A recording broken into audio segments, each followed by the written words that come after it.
Hello বন্ধুরা, আজ আমরা একটা নতুন জিনিস মাখা খাবো। সেটা হচ্ছে বিলেতি আমড়া। বিলেতি আমড়াগুলোকে দেখো আমি ঠিক এইভাবে গ্রেট করে নিয়েছি।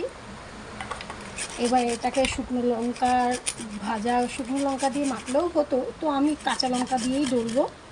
তার মধ্যে একটু ধনেপাতা কুচিয়ে দেবো, আর এতে সামান্য প্রয়োজন মতো নুন এবং চিনি দেব।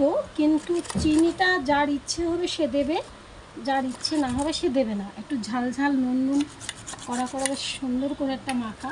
এটা দুপুরবেলার ভাত টাত খেয়ে যদি শুধুও খাও খেতে পারো, বা ভাতের সঙ্গেও মিশিয়ে খেতে পারো। এটা খুব টেস্ট হয়। দেখো এই যে আমি এভাবে ঘষে নিয়েছি, আমার এই আঁঠিগুলো যে বেরিয়ে গেছে ঘষার পরে। এবার আমি এগুলোকে লঙ্কা দিয়ে ধনে পাতা দিয়ে ভালো করে মাখবো।